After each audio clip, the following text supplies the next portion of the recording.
Ali Parvez sahab reh gaye. He's a very promising young boy. He's not young, deceptive हैं ज़रा ये. तो अपना but he is doing a great hard work, कोशिश कर रहे हैं. और उनके साथ बैठे हैं अलीम खान साहब. माशाल्लाह, he comes from private sector, बड़ा तजुर्बा रखते हैं. इन्होंने पिछले साल ये अपने रेवेन्यूज़ बढ़ाए, जहाँ पर लीकेजेस थी, चोरी थी, 60 अरब रुपया इन्होंने उसमें इजाफा किया. And he needs कोडोस. तो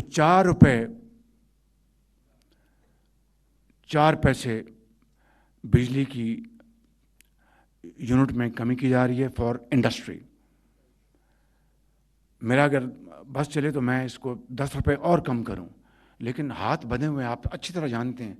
लेकिन इन हालात में ये कुछ ये जो टीम पाकिस्तान जो कर रही है, मैं समझता हूं कि ये सब लायके तहसीन है. इनके लिए आप भरपूर तालियां बजाएं. इनकी भरपूर मेहनत का ये कमी है. इसी तरीके से व्हीलिंग चार्जेस इंडस्ट्री के लिए, व्हीलिंग चार्जेस का आज मैं ऐलान कर रहा हूं, वो 9 रुपये से कम होगी इंशाल्लाह. 9 रुपये wheeling charges. I think this should be able to help you to to sell your power to neighbouring industry, जिसको भी आप करना चाहें. उसके बाद एक और मैं आज ऐलान करना चाहता हूं, और उसमें मैं सबसे पहले मैं शुक्रिया अदा करूंगा यहाँ पर जो बैंक्स के जो हेड्स बैठे हैं, CEOs, ओनर्स, जो सभी यहाँ पर मौजूद है. एक मैंने सुना वो तशरीफ़ ना ला सके. उनकी भरपूर उनकी मावनत से और उनके विलिंग सपोर्ट के साथ, और मैं उनका बेहद शुक्रगुजार हूँ. आपको पता है कि जो एक्सपोर्ट रीफाइनेंस स्कीम है, वो जो पॉलिसी रेट 10.5% -3%, 7.5% गवर्नेंस यही है ना जी. और उसके लिए गवर्नमेंट ऑफ पाकिस्तान ने बजट में जो फंडिंग जो रखा हुआ है 1029 अरब रुपए. क्यों जी फाइनेंस साहब जी? 1052 अरब रुपए उसमें से आपको ये दी जा रही है ये. और कोई मुझे पता चला कि 900 अरब से ज़्यादा आपने यूटिलाइज़ कर लिया. बहुत अच्छी बात है.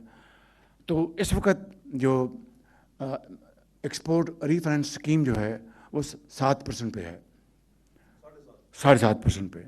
आज पाकिस्तान के बैंकों की भरपूर मावनत से, और मैं इनका तहे दिल से शुक्रगुजार हूँ.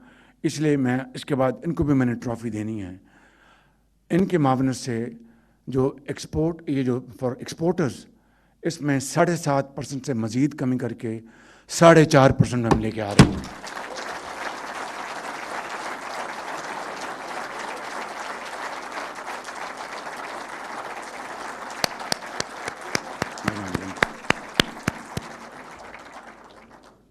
इसका क्रेडिट आपने इनको देना है कि हमने इनसे हम एंगेज हुए और हमने इनको बताया कि एक्सपोर्ट्स में अब देख रहे हैं इनका जो बड़ा इनका एक जेन्युइन इनकी डिमांड है कि जो 2% वो जो टैक्स है एक्सपोर्ट के ऊपर, उसको क्या कहते हैं उस टैक्स को? Advance tax. बिल्कुल वो हमें लगाना पड़ा, मजबूरी थी कि रेवेन्यू का जो हमें जो मार्जिन जो हमें दिया हुआ था उन्होंने IMF ने कि ये आपने इकट्ठे करने हैं, तो हमें लगाना पड़ा. मेरे बस चले तो आज उसको ख़त्म कर दूं, हम उसको IMF के साथ उठाएंगे. लेकिन इस वक्त आपको हम ये मज़ीद रिलीफ दे रहे हैं 7.5% से. अब ये 4.5% पे आपको इंशाल्लाह ये रीफाइनेंस अवेलेबल होगा. मैं समझता हूँ कि ये बहुत बड़ी एक आपको सहूलत मिली इंशाल्लाह ताला. इससे आपका जो एक्सपोर्ट जो है वो इंशाल्लाह इट विल बी रिबाउंड करेंगे. और यकीनन आपको ख़ास तौर पर उनको जिनको फाइनेंस की ज़रूरत होती है उनको इसका बेपनाह इसका फ़ायदा पहुँचेगा. तो मैं समझता हूँ कि और फिर ये भी मैं यहाँ पर अर्ज़ करूँ कि जो फाइनेंस साहब ने बजट में जो अमाउंट रखी हुई है 1052 बिलियन रुपीस, इसको जो हम फंड कर रहे हैं आपकी फ्रॉम 10.5% टू 7.5%, उसमें इंशाअल्लाह अगर ज़रूरत पड़ेगी तो उसमें मज़ीद سال ختم ہونے تک ہم انشاءاللہ اضافہ کریں گے تاکہ آپ کو کوئی اس میں کمی محسوس نہ ہو، دقت محسوس نہ ہو۔ میرے انتہائی لائق احترام بزرگوں، بھائیوں، نوجوانوں اور میری بہنوں، میں سمجھتا ہوں کہ آج کی جو میں نے گفتگو آپ سے کی ہے یہ کوئی لفاظی نہیں تھی،